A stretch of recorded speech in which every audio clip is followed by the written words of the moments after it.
इस ऐतिहासिक सभागार में उपस्थित सभी श्रोतागण, बंधु भगिनी, सभी को मेरा नमस्कार, अभिनंदन।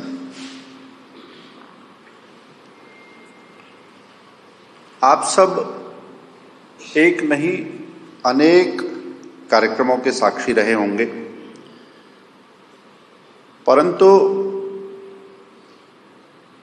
मीडिया कॉन्क्लेव इससे अलग होते हैं और ये जो कार्यक्रम है ये मीडिया समूह के द्वारा होकर भी कोई सामान्य मीडिया कॉन्क्लेव जैसी चीज नहीं है। ये मैं ही स्पष्ट कर देता हूं। और ऐसा इसलिए है क्योंकि जब बात मीडिया की होती है और उस धारा में भी पांचजन्य की होती है तो लोग उसे सामान्य नहीं, विशिष्ट भाव से, विशिष्ट अपेक्षा से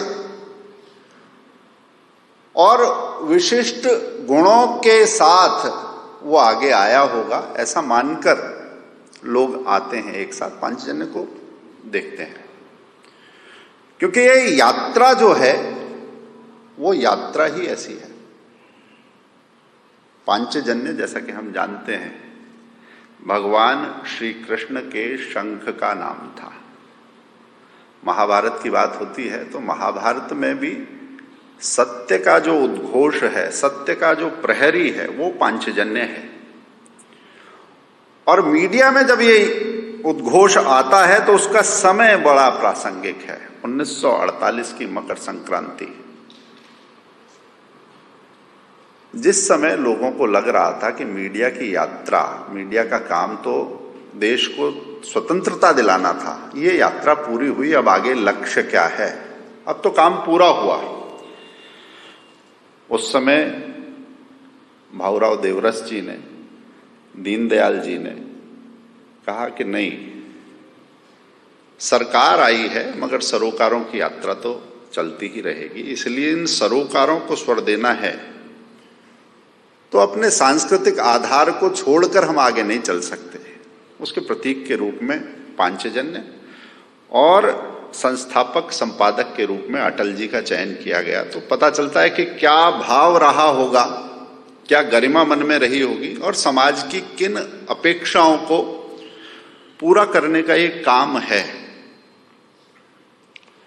ग्लैमर कम होगा, चमक कम होगी, संघर्ष ज्यादा होंगे, मगर ये काम बड़ा है, फिर भी करते हुए आगे बढ़ना है। तो पांचजन्य की इस यात्रा में जिन लोगों ने अपना जीवन गलाया, जिन विषयों को उठाया, जिन मुद्दों को लेकर आगे चले, चाहे वो श्री राम मंदिर का विषय हो, चाहे वो धारा 370 की बात हो, चाहे वो गोरक्षा आंदोलन की बात हो, चाहे वो विभिन्न सामाजिक विमर्शों की बात हो, उन सबको साथ लेकर चलते हुए हम अपना काम करते गए। मुझे ये अनवरत यात्रा ही लगती है, ये कोई स्प्रिंट नहीं है, ये एक रिले रेस जैसी है। एक आता है, अपना काम पूरा करता है, फिर आगे वो विचार को बनाए रखते हुए जनप्रियता की जो सीढ़ियां पांचजन्य ने इस बीच में चढ़ी हैं, तो उन संघर्षों के बाद ये थोड़ी सी चमक आपको आज दिखाई दे रही है। ये परिश्रम की चमक है, ये संघर्षों की साधना है। और ये अवसर इसलिए भी विशिष्ट है कि आज जब इस देश का संविधान अपने 75वें वर्ष में है, आज जब संघ अपने शताब्दी वर्ष में है, उसी समय पांचजन्य के संस्थापक संपादक अटल बिहारी वाजपेयी जी का भी ये शताब्दी वर्ष है। इसलिए ये हमारा वैचारिक तौर पर एक विशेष वर्ष हो जाता है जिसमें ऐसे बहुत सारे उपक्रम, एक ये है, आपको और भी देखने को मिलेंगे। मैं वीडियो में देख रहा था, सिंगल इंजन और डबल इंजन की बात हो रही थी। राजनीति में बहुत चलता है और राजनीति को ऐसा फपता भी है, मगर इंजन सिंगल होगा कि डबल होगा, मगर उस इंजन का ईंधन क्या होगा। अगर शासन का जो इंजन है उसका ईंधन इस देश की संस्कृति, इसकी लोक परंपरा, इसकी ज्ञान परंपरा, हमारे सांस्कृतिक प्रतीक यदि वो बने रहेंगे तो इंजन की गति और गड़गड़ाहट ऐसी ही बनी रहेगी जैसी आशा भरी नजरों से आज दुनिया भारत को देख रही है। लोकमाता अहिल्याबाई होलकर का स्मरण किया। पांचजन्य कुछ विशेष उपक्रमों के माध्यम से, मैं कार्यक्रम नहीं कहूंगा, उसने अपना वैचारिक और क्षेत्रीय विस्तार इस बीच में किया है और उस विस्तार में हर जगह सांस्कृतिक प्रतीक, उनकी प्रेरणा, उनके कार्य और उनका युगानुकूल क्या आचरण में समन्वय क्या हो सकता है, कौन से उदाहरण लिए जा सकते हैं, उन चीजों को लेकर हम आगे बढ़े। दुनिया में जिस समय जेनजी को लेकर बहुत सारी बातें हो रही हैं, कुछ लोग जेनजी को भी राजनीतिक उत्पात का,